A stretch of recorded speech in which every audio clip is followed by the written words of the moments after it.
Alright, we're back on the Cadillac doing the Guide-Matic repair. Now, I was thinking about this since the last part, and we're probably not actually gonna fix it. But this basically is showing you how to fix it. See, I'd be willing to bet the main problem here is that in the amplifier, which you can see under there maybe. No? Anyways, it's up there somewhere. I can't see right now, but basically there's an amplifier right above the glove box and there's a vacuum tube in it. And to the best of my knowledge, the vacuum tube that's in it has worn out over time, so it's not amplifying the signal from the Guide-Matic. I can tell because the high beams will turn on, but they will not shut off using the Guide-Matic. You have to shut them off manually. It will not shut them off. But if you turn it on, it does have the high beams on, but it won't shut them off. So that's why I think. But unfortunately, I don't even know what kind of tube it has, so we're going to find out. In the last video, I went over how it works, the electrical basics. Took out 3 screws from the top of the instrument cluster here. Took off the little rails on either side of the windshield. And now we just got 2 screws on the top of the glove box. They're 5/16 bolts. So I'll take those out and then I'll go over the next steps. Alright, I got those screws taken out. Like I said, they're just 2 5/16 bolts, and the whole assembly is loose here. You can see it seems like it wants to come out, but there's one tiny problem. These kind of things, I mean, I think it's a clip, but definitely don't quote me on it yet, because the service manual really doesn't mention what to do with these. So I'm gonna stop focusing on shifter. I'm gonna go ahead and kind of wiggle worm with this, see if I can figure it out. Because honestly, after the first video, one of the major reasons I didn't want to go ahead and try again, well, go further into this, was mostly because this is in pretty good shape, this dash pad. It's got only 2 cracks in the whole thing, and it's the original. And I don't want to damage it, or even end up having fitment issues when I try to put it back, but I figure I already showed you the first half, and so I might as well just finish it up. So I'll go ahead and figure out what to do about these things. I gotta assume it's just a clip, and we'll see what's from there. Alright, after a little bit of examination, turns out you just gotta pull up on a dash pad and it'll kind of slide out of a groove. This is going to be really difficult to show on camera, me trying to take this off. So what I'm going to do here is I'm going to kind of progress slowly and pause at intervals to tell you what happened. Like, for example, right now, I pulled back using this vent, kind of pulled back from the windshield, just trying to break it loose from those hooks, because there's hooks on the back. And all you do is you just pull it towards you very gently but firm. And then once it's released from those hooks, you'll kind of just feel that it's loose. Then you gotta kind of grab right here and pull up. You also here probably works a little better, just to try and get these out. It'll feel like it's gonna rip, but in my case at least it didn't.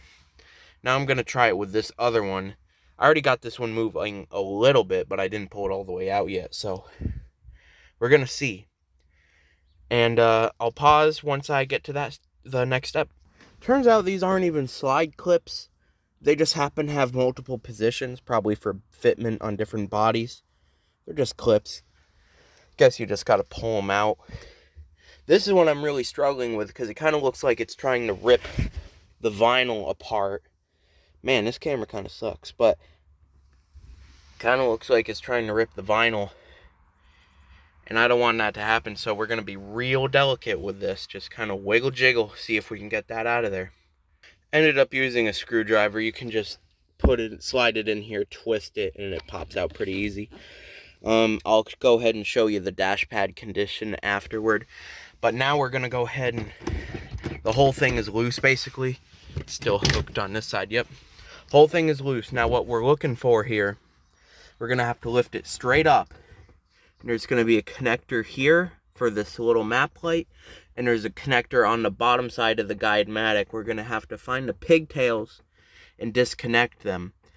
I'll show you, again, I'm gonna have to set the camera down, but I'll show you it when I get to it. Oh boy, wow, that was a bit of a fight, really just awkward, especially doing it in the car.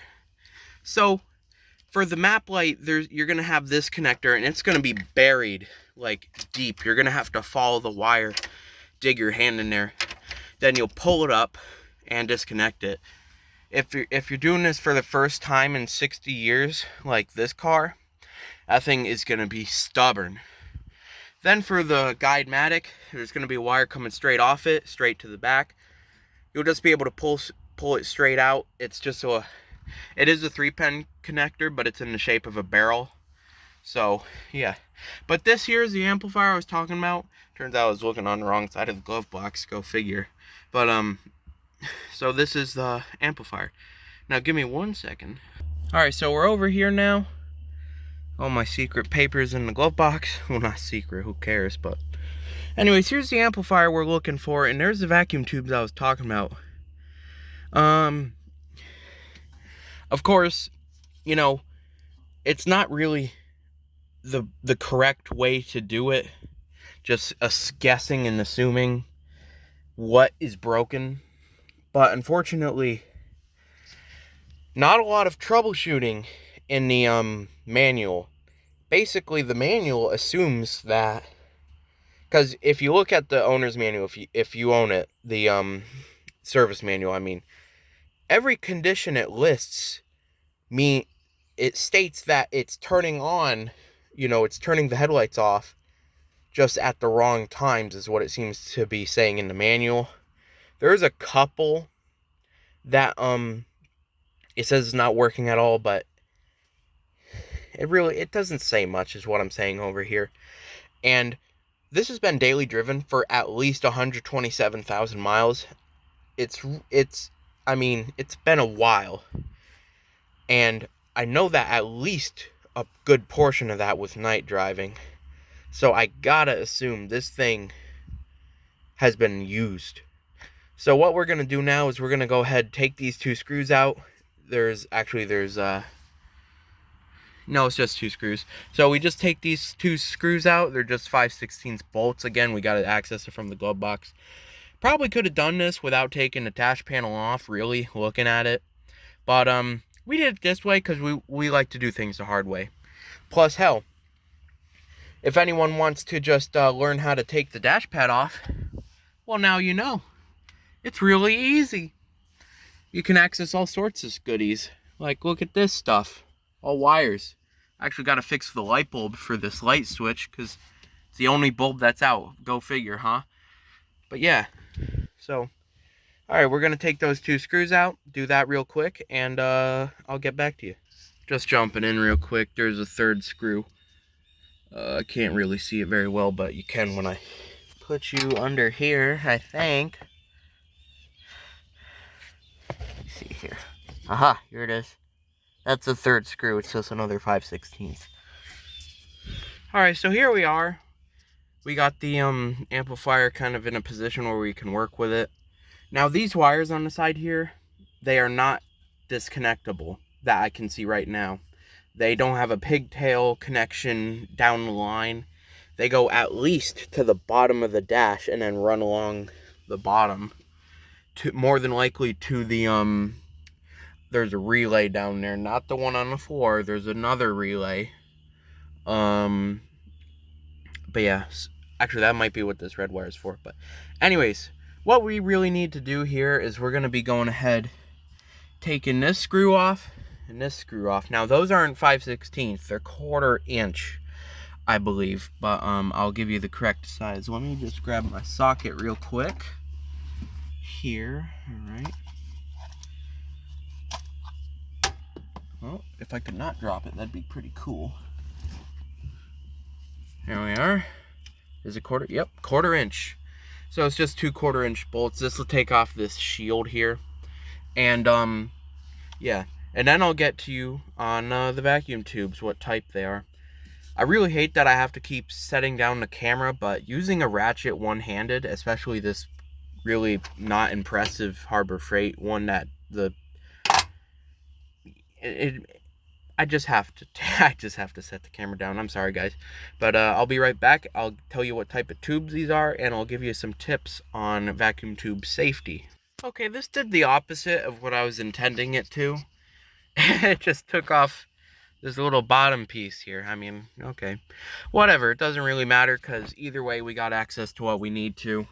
That is the tubes. I believe that's what the problem is on this particular unit. Now, of course, you got to make sure when you're doing this, you got the battery disc. Oh, shoot. Well, ignore that right there. Please don't do anything weird with my paperwork. But you got to make sure you have the battery disconnected.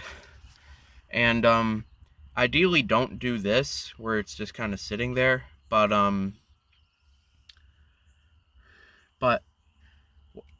okay. Just make sure you have your battery disconnected for at least like 10 minutes here, because you got to make sure you drain all the voltage out of here. These will just kind of bleed down over time.